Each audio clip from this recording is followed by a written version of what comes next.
ഈ ഇന്ത്യ മഹാരാജ്യത്തിൽ വോട്ടറാകാൻ വേണ്ടിയിട്ട് SIR പ്രക്രിയയിലൂടെ ഇപ്പം ഞാൻ കടന്നു പോവുകയാണ്.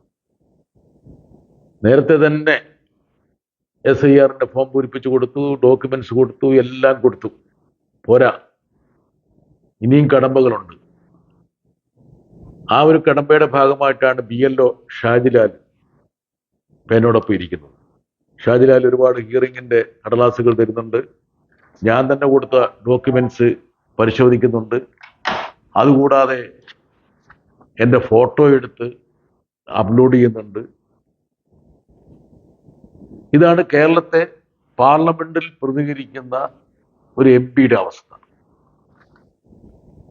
ഞാൻ 2002-2003 തിരുവനന്തപുരത്തേക്ക് സ്ഥിരതാമസം മാറ്റിയ ശേഷം 5 ലോക്സഭാ തെരഞ്ഞെടുപ്പിൽ വോട്ട് ചെയ്തു, 5 നിയമസഭാ തെരഞ്ഞെടുപ്പിൽ വോട്ട് ചെയ്തു, അതിനനുസൃതമായിട്ടുള്ള തദ്ദേശ സ്വയംഭരണ തെരഞ്ഞെടുപ്പിൽ വോട്ട് ചെയ്തു. കേരളത്തിലെ MLA എന്നെ രാജ്യസഭ MP ആയി തെരഞ്ഞെടുത്ത് പാർലമെന്റിൽ വിട്ടു.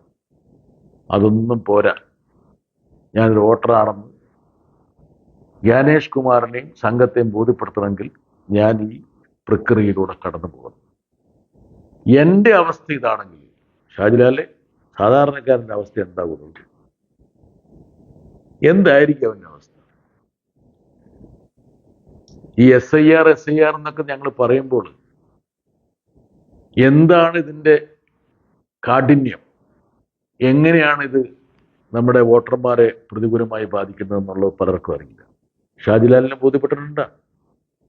കാരണം ഇതിലിപ്പം 2002 എവിടെ വോട്ട് ചെയ്തു? അതന്നെ, ഈ 2002 ഞാനിവിടുത്തെ ഒരു പൗരനാണെന്ന് ഇവിടെ എല്ലാവർക്കും അറിയാം. ഇന്ത്യ മഹാരാജ്യത്ത് ഞാനിവിടെ 5 പൊതുതെരഞ്ഞെടുപ്പിൽ വോട്ട് ചെയ്ത ഒരാളാണ്. എൻ്റെ അവസ്ഥ ഇതാണ്. ഈ കേരളത്തെ പ്രതിദാനം ചെയ്യണമെങ്കിൽ ഞാൻ ഇവിടുത്തെ ഒരു വോട്ടറായിരിക്കണം.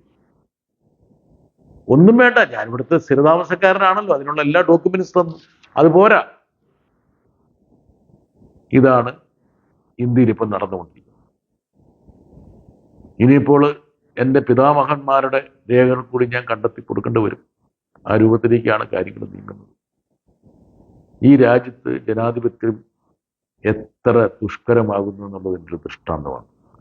ഷാജിലാലിനെ ഞാൻ കുറ്റപ്പെടുത്തില്ല, ആ പാവപ്പെട്ടവൻ അയാളുടെ ജോലി ചെയ്യുകയാണ്. എനിക്ക് അദ്ദേഹത്തിനോട് അനുതാപം മാത്രമാണുള്ളത്. ശരി, താങ്ക് യു.